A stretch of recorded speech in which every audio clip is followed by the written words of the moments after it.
Бул дүние чогулта турган, сактай турган, алып кете турган нерсе эмес. Билесиздер, ар бир адам келет, эч нерсеси жок эле, кайра кетет, эч нерсеси жок эле. Жок кезде айта берет экенбиз да, колдошто эч нерсе жок болсо, эгерде менде миллион болсо, анда мен муну курат элем. Таттуу жана жагымдуу кооз нерсе дейт. Ошого канча адамдар мисалы урушуп келишпесе, кайса үй бүлөлөр келишпеген болсо, ал ошо дүйнөнүн себебинен болот. Дүйнөнүн себебинен уруш жаңжал пайда болот. Дүйнөнүн сыноосу, барчылык, кененчиликтин сыноосу бул эң коркунучтуу сыноо. Аллах субханаху ва таала кимде эмне неамат берип аткан болсо, бунун сыноосу оорураак экен да. Эгер Алла алып сынаган болсо, аныкы жеңил экен. Ошон үчүн пайгамбарыбыз саллаллаху алейхи ва саллям жана анын сахабалары дүйнө келип калган болсо, дүйнөнүн эшиктери ачылып, көбөйүп аткан болсо, аларга коркунуч күчөйөт эле да. Пайгамбарыбыз саллаллаху алейхи ва салламдын айткан осуяттары Уқба бин Амир радияллаху анху айтып жатат. Пайгамбарыбыз саллаллаху алейхи ва саллям 8 жылдан кийин Ухудтун шейиттерине намаз окуду дейт. Тирүү жана өлүктөргө коштурган сыяктуу. Анан минбарга чыгып айтты: "Мен силерден алдыңга кетип атам. Мен дейт, ахиретти көздөй сапар алып атам. Мен силер үчүн күбөлүк берем" деди. Жана силерге жолугууну Хауз көлүндө жолугууну мен силерге убада кылам. Пайгамбарыбыз саллаллаху алейхи ва саллям ошону айтып аткан учурунда мен кудум азыр ошол көлдү, Каусар көлүнү мен көрүп турган сыяктуумун дейт. Эң акыркы учурундагы осуят. Караңыз, Пайгамбарыбыз саллаллаху алейхи ва саллям дүйнөдөн сапар алып аткандагы осуяттары: "Мен го дүйнөдөн кетип атам" дейт. "Бирок силерден корко турган нерсемде. Мен силердин Аллах Таалага шерик кошуп, мушрик болуп кетүүңөрдөн коркпойм. Канчалык силерге дүйнө эгерде келип калып, дүйнө силерге кеңиришиктүү болуп, жайылып калып, анан ошого азгырылып кетүүңөргө канча корккон болсом, анчалык силердин мушрик болуп кеткениңерге коркпоймун" деди. Болбосо Аллах Таалага шерик кошуу канчалык чоң күнөө. Адам баласы Аллах Таалага шерик кошуп мушрик болуп кетүүсү ал анчалык неме эмес экен, андай болуп кетиши мүмкүн эмес. Бирок адам азгырылып дүйнө келгенде Алланын өкүмүн таштап коюп, дүйнөгө кызыгып кетүүсү бул андан да көбүрөөк коркунучтуу экен да.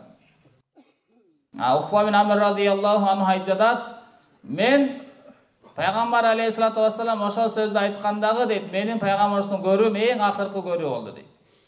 Яни Пайгамбарыбыз саллаллаху алейхи ва саллям эң акыркы учурундагы насааттарынын бири ушул экен.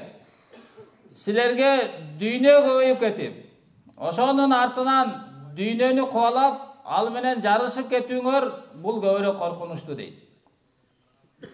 Бухари рахматуллаху алейхинин китебинде Уқба бин Амир радияллаху анху ушул риваятты айтып, анын уландысында не дейт? "Валлахи ла андуру иля хаудил ан." Аллага касам, мен Хауз көлүнү мен азыр көрүп турган сыяктуумун дейт, Каусар көлүнү. Чынында мага жердин казыналарын ачкычы дейт. Бир риваятында болсо, жердин бардык ачкычтары мага берилинди дейт. Аллага касам, мен силерге корко турган нерсем, силерге дүйнө келип, анан ага азгырылып калууңар дейт. Ошондуктан дүйнөнүн кеңирчиликтүү болуусунун сыноосу бул оорураак экен. Ошондой эле Абу Убайда радияллаху анхуну дагы Бахрайындын салыктарын алып келүүгө жөнөткөн кездеги окуясы келет. Пайгамбарыбыз саллаллаху алейхи ва саллям Абу Убайда бин Жаррах радияллаху анхуну Бахрайынга жөнөткөн эле. Алардан жизия деп коет, салыктарын алып келгенге. Качан ал Бахрайындын малдарын алып келген кезде 180 миң дейт бир риваяттарында, 200 миңге жакын ошондой динар дирхамдарды алып келген эле. Ансари радияллаху анхулар, Абу Убайда радияллаху анху Бахрайна бир нерсе алып келгендиги тууралуу кабар жеткен кезде алар Багдат намазына келишти. Ансари сахабалар Багдатта Пайгамбар алейхиссалам менен чогуу намаз окушту. Пайгамбар алейхиссалату вассалам намаз окугандан кийин бурулуп ансарларды карап жылмайып айтты аларды көрүп: "Силер Абу Убайда Бахрайндан бир нерсе алып келгендигин уккандайсыңар. Ошондой көрүнөсүңөр, баарыңар келип калыптырсыңар." Алар айтышты: "Ооба я Расулаллах, Пайгамбар айтат, сүйүнгүлө дейт. Жана үмүт кылгыла. Баарыңарга жетет" деди да буйрса. Ошончолук олжо менен келишкен эле. Анан бирок эскертип айтып жатат. Пайгамбар алейхиссалату вассалам: "Аллахка касам, мен силерден кедейликтен коркпойм" дейт. Силердин кедей болуп калууңарга эч кандай коркунуч жок. Бирок менин корккон нерсем силерге дүйнө кеңири болуп кетип, кандай эле силерден мурдагыларга дүйнөнүн жайылып кеңири болуусу, анан дүйнөнүн артынан бири-бири менен мурдагыдай жарышкандай жарышып, анан мурдагыларды силерден алдыңкы коомдорду ал дүйнө халакатка, зыянга учураткандай сыяктуу, силерди да ошентип зыянга учуратып коюусунан мен көбүрөөк корком дейт да. Дүйнө кеңири болуп калып, анан артынан дүйнөнү коолап жарышып, анан дүйнө силерди халакатка, зыянга учуратып коюусунан мен көбүрөөк корком дейт.